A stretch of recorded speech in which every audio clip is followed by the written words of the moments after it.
உள்ளாட்சி அமைப்புகளில் சமூக நீதியை நிலைநாட்ட வேண்டும் என்ற அறப்போரில் 1997 களப்பலி ஆனவர்கள் மேலவளவு முருகேசன் மற்றும் அந்த கிராமத்தை சார்ந்த 7 பேர். அவர்களின் நினைவு நாள் இன்று ஜூன் 30. மேலவளவிலே நிறுவப்பட்டிருக்கிற விடுதலை களம் என்னும் நினைவிடத்தில் ஆண்டுதோறும் அந்த மாவீரர்களை நினைவு கூர்ந்து வீர வணக்கம் செலுத்தி வருகிறோம்.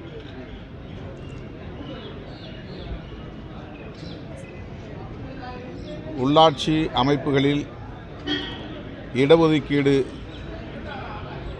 பஞ்சாயத்து ராஜ் சட்டத்தின் மூலம் நடைமுறைக்கு வந்தது. அதை நடைமுறைப்படுத்த ஆட்சி நிர்வாகம் முன்வந்த நிலையில் மேலவளவிலே அந்த ஊராட்சியை தலித்துகளுக்கு ஒதுக்கக்கூடாது என்று எதிர்ப்பு தெரிவித்து இந்த கொடூரமான படுகொலை நடந்தது. அதிலே பாதிக்கப்பட்டவர்கள் இன்னும் வறுமையில் உழலும் நிலை உள்ளது. வன்கொடுமை தடுப்புச் சட்டம் 1989 இயற்றப்பட்டு 95 நடைமுறைக்கு வந்தது. அதன் பிறகு நடந்த படுகொலை தான் 97 நடந்த படுகொலை தான் மேலவளவு படுகொலை. அந்த சட்டத்தின்படி அவர்களுக்கு பாதிக்கப்பட்ட குடும்பத்தினருக்கு போதிய இழப்பீட்டை அப்போதைய சூழலில் அரசு வழங்கவில்லை.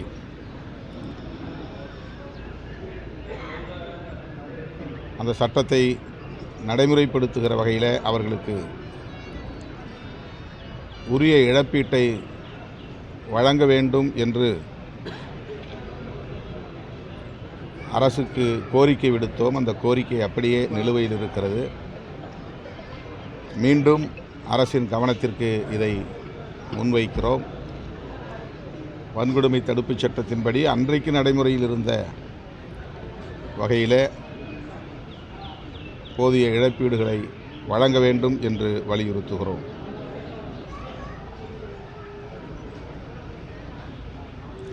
விக்கிரவாண்டி இடைத்தேர்தலில்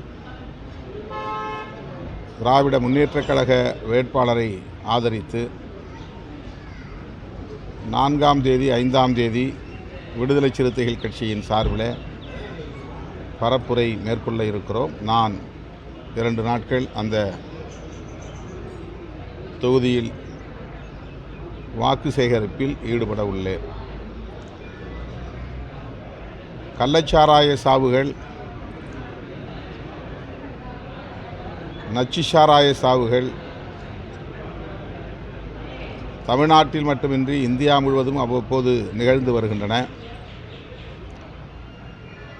இதற்கு முழு மதுவிலக்கு ஒன்றுதான் தீர்வு. அரசு மதுபானம் என்பது தீர்வாக இருக்க முடியாது.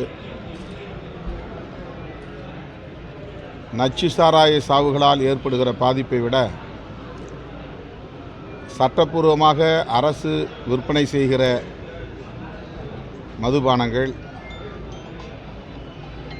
மனித வளத்தை பெருமளவில் சேதப்படுத்துகிறது. இளம் தலைமுறையினர் ஆற்றல் இழந்து செயலிழந்து பாழ்பட்டு வருகின்றனர். இதனால் ஏற்படுகிற பாதிப்பு தேசத்திற்கு பேர் இழப்பு என்பதை அரசு உணர வேண்டும். ஆகவே மாநில அரசுகள் மட்டுமின்றி இந்திய ஒன்றிய அரசும் மதுவிலக்கு கொள்கை குறித்து பரிசீலிக்க வேண்டும். மதுவிலக்கு கொள்கையை காந்தியடிகள் மட்டுமின்றி புரட்சியாளர் அம்பேத்கர் போன்ற சமகால தலைவர்கள் வலியுறுத்தி வந்திருக்கிறார்கள். ஆகவே தேசிய அளவில் மதுவிலக்கு கொள்கையை நடைமுறைப்படுத்த வேண்டும். அப்போதுதான் ஒட்டுமொத்தமாக கள்ளச்சாராயம் காய்ச்சுவதையும் தடுக்க முடியும். மெத்தனால் என்கிற நச்சு ஆல்கஹால் கள்ளச்சந்தையிலே புழங்குகிறது. அதற்கு பின்னால் ஒரு கும்பல் இயங்குகிறது. அந்த மாஃபியா கும்பல் யார் என்பதை கண்டறிந்து அவர்கள் மீது நடவடிக்கை எடுக்க வேண்டும். வெறுமன கள்ளச்சாராயம் விற்ற ஓரிருவரை கைது செய்வது, கவனக்குறைவாக இருந்த அதிகாரிகள் மீது நடவடிக்கை எடுப்பது என்பது போதுமான நடவடிக்கை அல்ல. மெத்தனால் மாஃபியா கும்பலை கண்டறிந்து அவர்கள் மீது கடும் நடவடிக்கை எடுக்க வேண்டும். தற்போது அந்த சட்டத்தில் கொண்டு வந்திருக்கிற திருத்தம் தண்டனையை அதிகரிக்க செய்கிறது அல்லது காவல்துறை அதிகாரிகளின் மீது பொறுப்பை சுமத்துகிறது என்பது சற்று ஆறுதலான ஒன்றாக இருந்தாலும் கூட முழு மதுவிலக்கை நடைமுறைப்படுத்துவதற்கு முதல்வர் முன்வர வேண்டும். அது திமுகவின் எதிர்காலத்திற்கு பெரிய அளவிலே வெகு மக்களிடையே செல்வாக்கை பெருக்கும். குறிப்பாக தாய்மார்கள் பெரிய நன்றிக்கடன் பட்டவர்களாக இருப்பார்கள். கள்ளக்குறிச்சியிலே நான் நேரடியாக சென்று மக்களை சந்தித்த போது கள்ளச்சாராயத்தை ஒழியுங்கள் என்று மக்கள் சொல்லவில்லை, அரசு மதுபான கடைகளை மூடுங்கள் என்று தான் சொன்னார்கள். அதுதான் மக்களின் கோரிக்கையாக இருக்கிறது.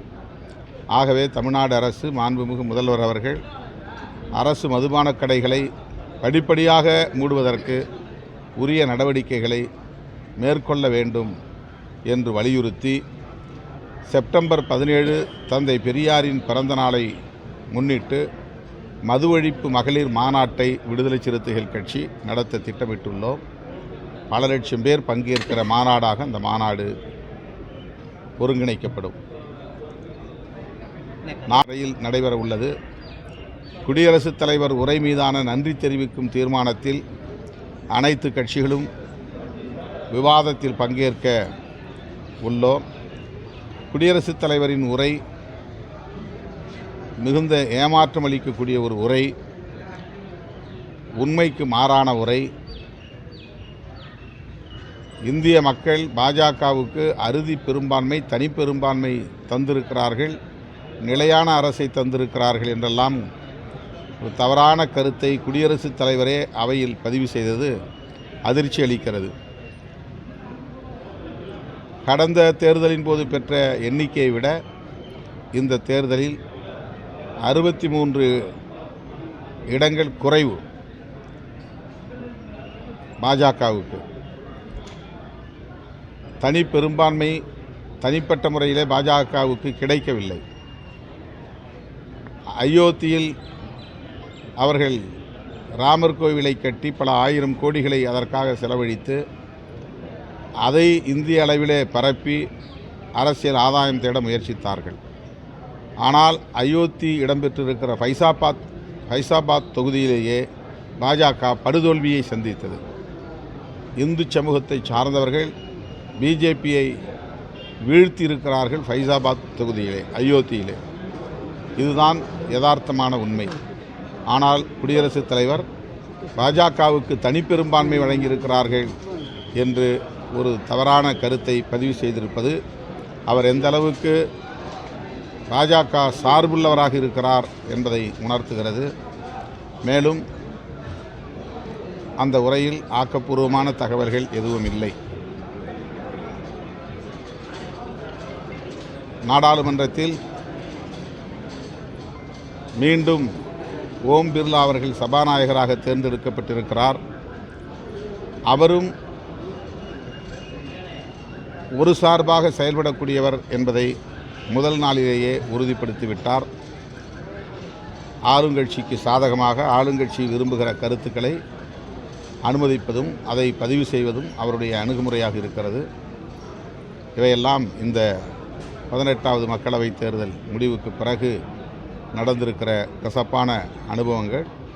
சிறந்த எதிர்க்கட்சிகளாக இந்தியா கூட்டணி கட்சிகள் செயல்படுவோம் என்கிற நம்பிக்கை இருக்கிறது. சார், இப்போ அந்த நடிகர் விஜய் வந்து வெற்றிக்கலை விஜய் வந்து இந்த மாணவர்களுக்கு பரிசு வழங்கினார், அந்த முதலிடம் பெற்றாங்க. அப்போ வந்து தமிழகத்தில் வந்து தலைவர்கள், சிறந்த தலைவர்கள் இல்லை. மாணவர்கள் மத்தியில் அவர் ஆற்றிய உரை மாணவர்களை ஊக்கப்படுத்துவதற்காக என்று நான் கருதுகிறேன். மாணவர்களும் நன்கு படித்து அரசியலுக்கு வர வேண்டும் என்று அவர் விரும்புவதை வெளிப்படுத்துவதாக நான் கருதுகிறேன். அவருடைய கருத்தில் எதுவும் பிழை இருப்பதாக எனக்கு தெரியவில்லை, அல்லது உள்நோக்கம் இருப்பதாகவும் நான் கருதவில்லை. கள்ளச்சாராய விபத்தில் வந்து கள்ளச்சாராயம் சாப்பிட்டு இறந்தவங்களுக்கு வந்து 10 லட்ச ரூபா கொடுக்குற தமிழக அரசு இந்த சிவகாசி வெடி விபத்திலே, பந்துவார்பட்டியில் நடந்த வெடி விபத்திலே பாதிக்கப்பட்ட 4 குடும்பத்தினருக்கும் தலா 10 லட்சம் ரூபாய் இழப்பீடு வழங்க வேண்டும் என்று விடுதலை சிறுத்தைகள் கட்சியின் சார்பிலே தமிழக அரசுக்கு நான் வேண்டுகோள் விடுக்கிறேன். தமிழக முதல்வர் அவர்கள் அதை பரிசீலிக்க வேண்டும். காந்தியடிகள் கல்லு உட்பட எந்த மதுவும் கூடாது என்று தான் வலியுறுத்தினார். காங்கிரஸ் கட்சியை சார்ந்தவர்கள் முழு மதுவிலக்கை வலியுறுத்த வேண்டும் என்பதுதான் காந்திக்கு செலுத்துகிற நன்றி கடனாக இருக்க முடியும். கள்ளுக்கடையை திறப்பது ஒரு கோரிக்கையாக தமிழ்நாட்டிலே கல் உற்பத்தியாளர்கள் தரப்பிலே வைக்கப்படுகிறது. முதலில் அரசு மதுபான கடைகளை மூடுவதற்கு அரசு முன்வர வேண்டும். அதுதான் முக்கியமான கோரிக்கை, முதன்மையான கோரிக்கை. அதற்கு மாற்று என்ன என்பதை பற்றி இப்போது விவாதிக்க நேரமில்லை என்று நான் கருதுகிறேன். இந்த கவலை அளிக்கிறது. கடுமையான பாதிப்புகளை மக்கள் சந்தித்து வருகிறார்கள். கடந்த சில ஆண்டுகளில் நூற்றுக்கணக்கானவர்கள் இப்படி திட்டமிட்டு படுகொலை செய்யப்பட்டு வருவது அதிர்ச்சி அளிக்கிறது. ஆகவேதான் இந்த நடவடிக்கைகளை கண்காணிப்பதற்கென்று தனி உளவு பிரிவை அமைக்க வேண்டும் என்று நான் தொடர்ந்து வலியுறுத்தி வருகிறேன். எப்படி தீவிரவாத நடவடிக்கைகளை கண்காணிப்பதற்கென்று கியூ பிரான்ச் என்ற ஒரு தனி உளவு பிரிவு இருக்கிறதோ, அதைப்போல சாதி மதத்தின் பெயரால் நடக்கிற வன்முறைகளை, ஆணவ படுகொலைகளை, சாதிய வன்கொடுமைகளை கண்காணிப்பதற்கு, முன்கூட்டியே அதை தடுப்பதற்கு சிறப்பான பயிற்சி பெற்ற உளவுத்துறை தேவைப்படுகிறது. மறுபடியும் நான் இந்த கோரிக்கையை வலியுறுத்துகிறேன். சாதியின் பெயரால், மதத்தின் பெயரால் நடக்கிற வன்முறைகளை தடுப்பதற்கு அரசின் கவனத்தை அதை முன்கூட்டியே கொண்டு வந்து சேர்ப்பதற்கு ஏதுவாக தனி உளவு பிரிவு ஒன்றை உருவாக்க வேண்டும் என்று வலியுறுத்துகிறேன்.